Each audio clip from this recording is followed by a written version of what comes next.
Hello and welcome to ECTV. I'm Ray Newcomb. And I'm Brooke O'Leary, and here's what's happening this week at Endicott. Interested in making a difference in the community? Stop by the Community Service Expo this Wednesday from 11 to 2 in the Lower Callahan to learn about volunteer opportunities.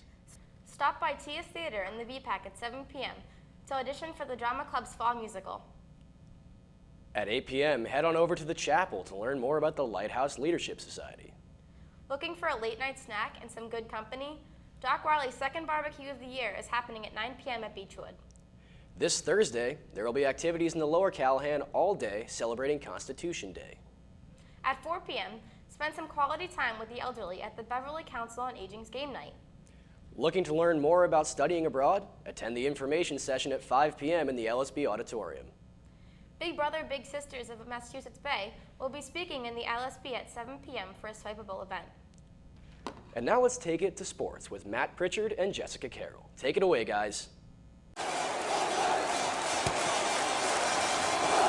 Hello and welcome to this week's edition of EC Sports. For ECTV, I'm Matt Pritchard. And I'm Jess Carroll. The men's cross country had a strong showing at UNE Invitational this past Saturday. The team finished third out of 15 teams and were led by sophomore Zach Marshall, who finished fourth overall. On the girls' side, the ladies finished second out of 14 schools. The girls were led by freshman Abigail Kime, who finished 14th overall and picked up her second consecutive CCC Rookie of the Week honors.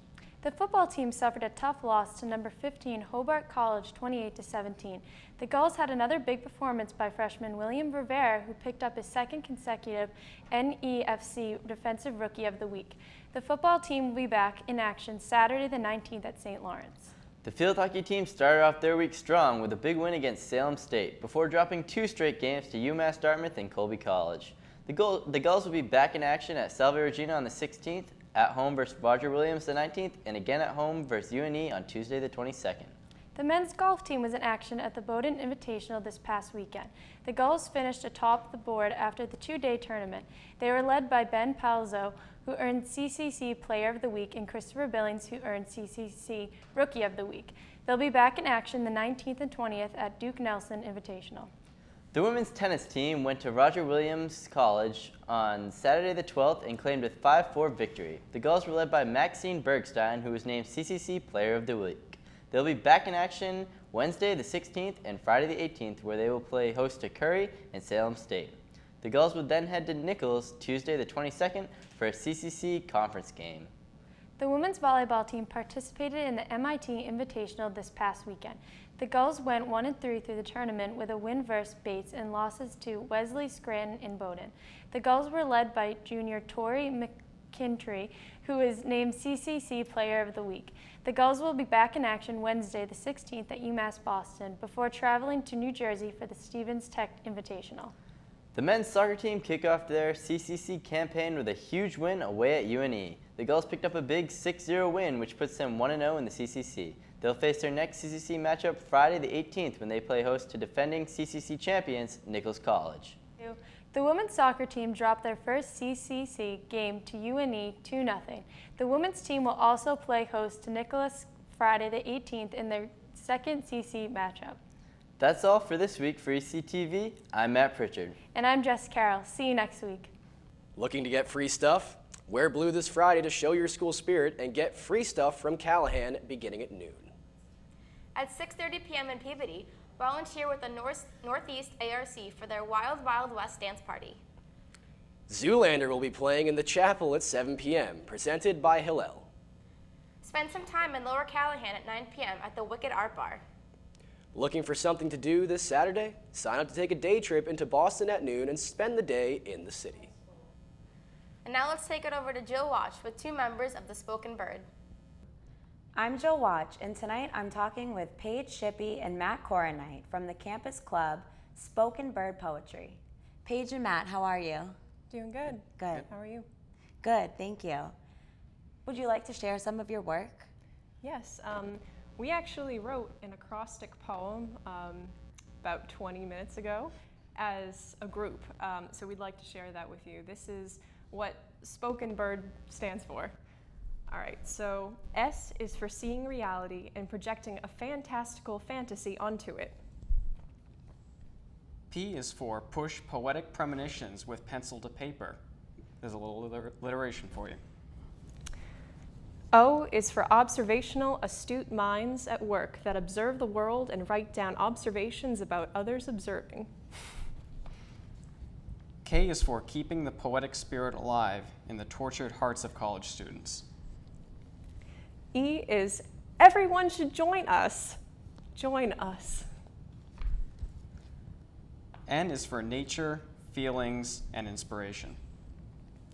B is for bird, bird, bird. Bird is the word. I is for interesting experiences. R is for role model. Aspire to be Dan Sklar. Bring out the squirrels, boys! D is for don't let your dreams be dreams.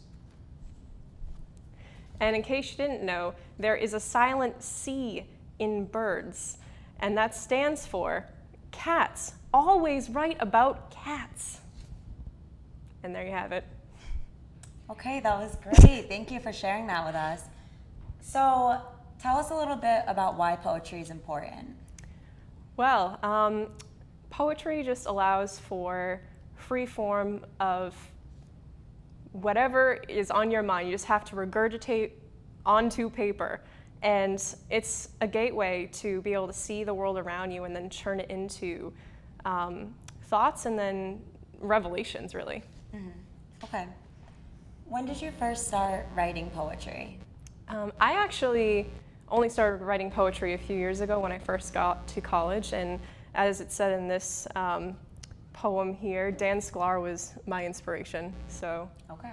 Yep.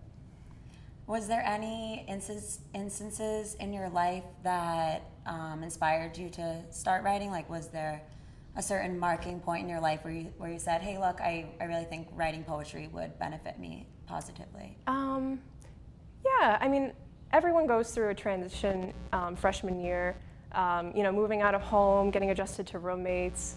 And yeah, I was just going through a tough time freshman year, so I decided through my creative writing class that I could really just, get it all out in a therapeutic way. Right, that's very healthy and beneficial, especially for a college student like ourselves. Yep. What conditions help you with your writing process? Well, I typically write in silence. I can't really listen to music while I'm writing. But as far as conditions go, just to really be aware of my surroundings and just be open to anything that comes to mind. Right. Has Endicott influenced your writing in any way, being up in this area?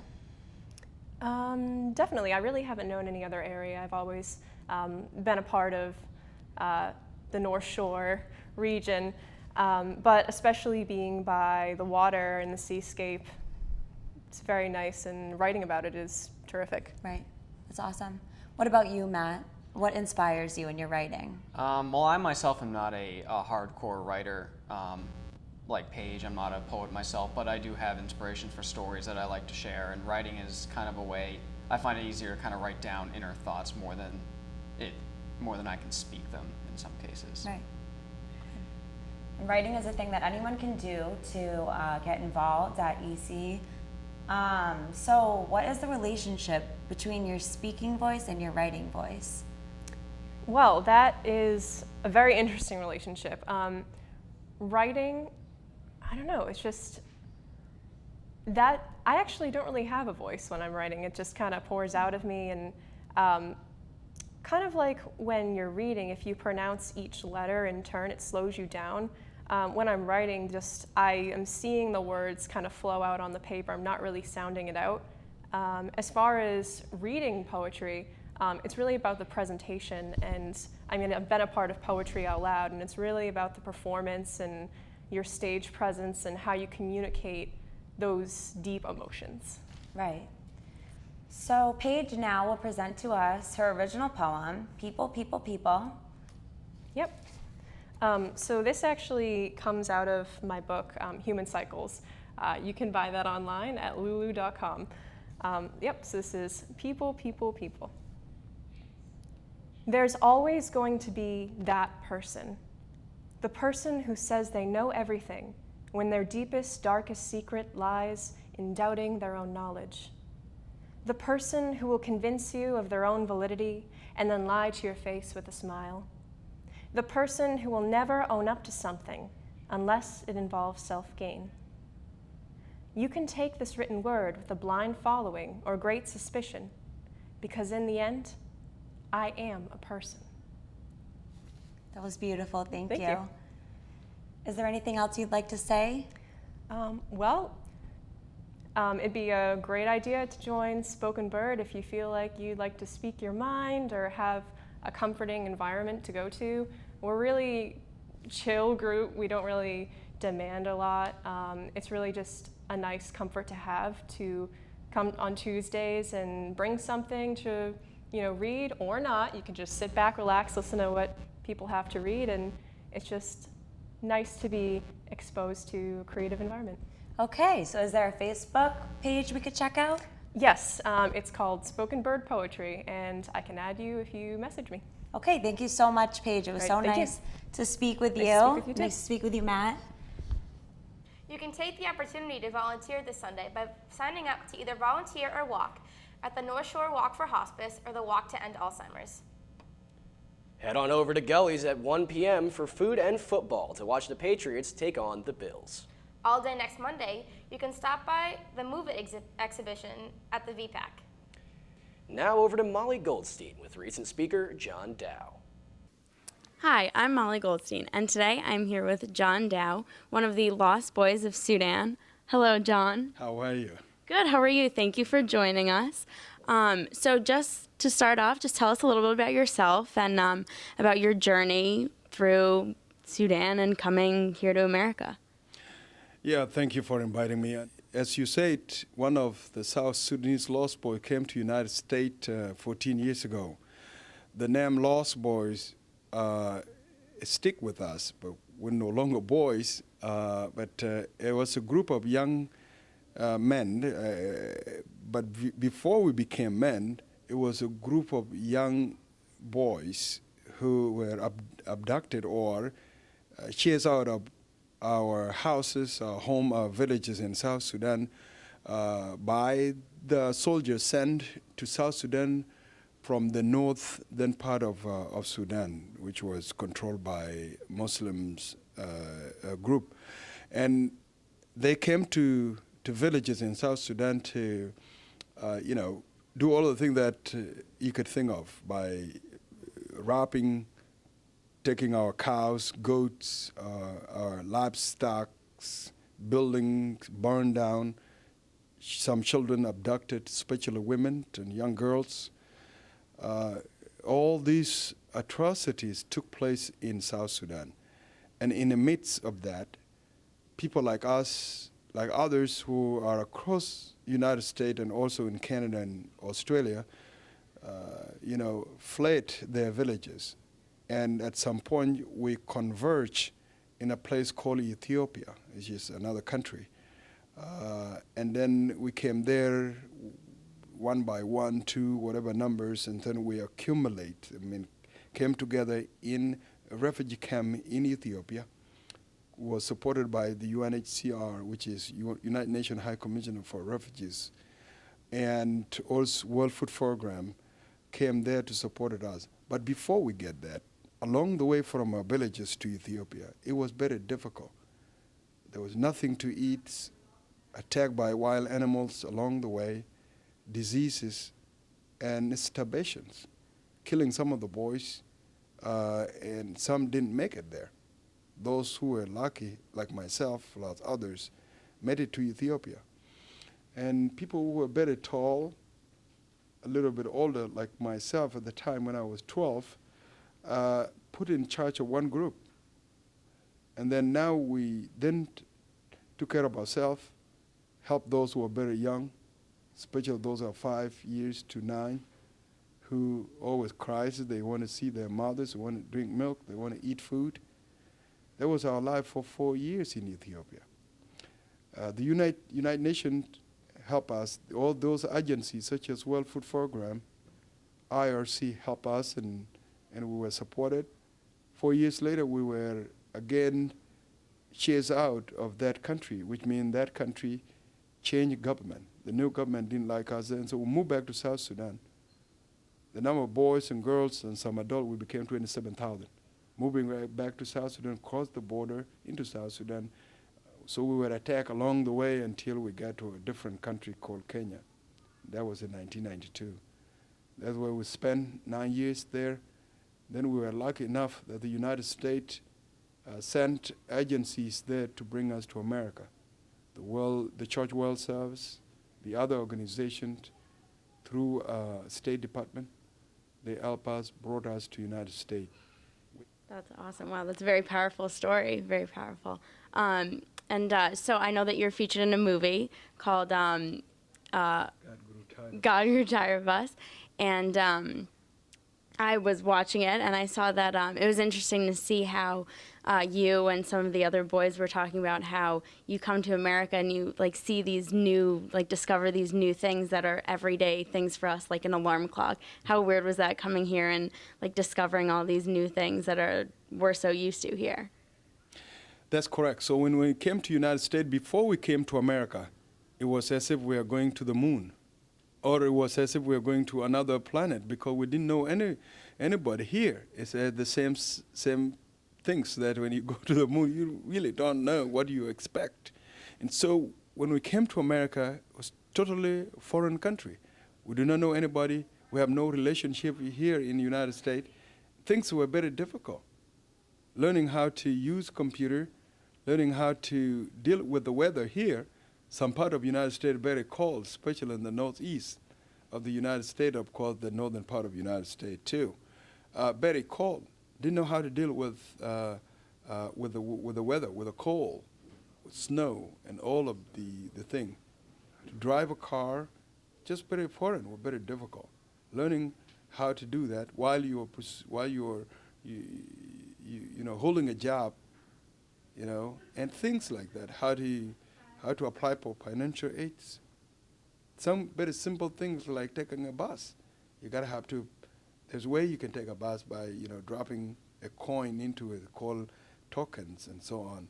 All these things you could think of, very different. Choices in America became a problem.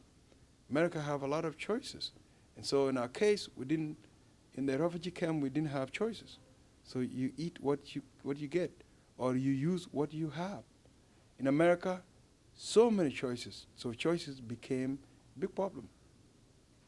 Right, awesome, thank you. And now you are in charge of and created 4 foundations. So tell us a little bit about those. Well, when I came to America and people help us, America very good country. What make America good are the people. We South Sudanese, we like to appreciate things. We like to give back. We said, okay, now that people have been helping us, the American people have been helping us, how do we give back?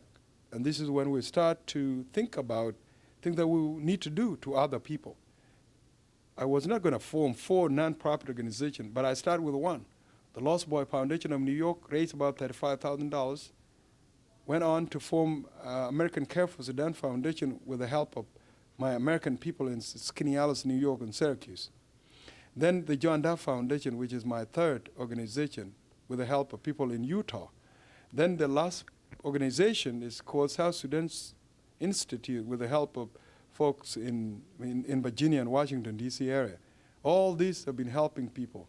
I can go on and on and on, talk about the success of the organizations, the John Duff Foundation and South Sudan Institute. But what I really would like to tell you is that once any American see you're doing a good job, they would like to be part of it. And this is why we've been very successful with our great staff back in South Sudan, those employees that are doing such a wonderful job. But I would like to make sure that I appreciate all the American people, and then tell them that your big heart is for not only for my village but for the people of South Sudan, and that's what we have done. Awesome. That is truly incredible and very inspiring. Your story is unbelievable and heart-wrenching at times, but very, turns out to be something really great, and it's incredible that you're helping people and giving back. It's really incredible. So thank you for joining us and for telling us a little bit about your story and your foundations and everything there is to know. That's all we have time for today. I'm Molly Goldstein. Thank you. You can also stop by the VPAC to see the works of an artist, photographer, and educator, Carl Troth. Need a laugh? Join comedian and mental health activist Kevin Briel at 7:30 p.m. in the Wax Academic Center. Come on over to Lower Callahan from 2 to 4 p.m. on Tuesday to celebrate National Ice Cream Cone Day. At 7:30 p.m., Gullies is hosting a trivia night where you can win some great prizes. Well, that's all for this week. Thanks for watching, and don't forget to tune in next time for This Week at Endicott.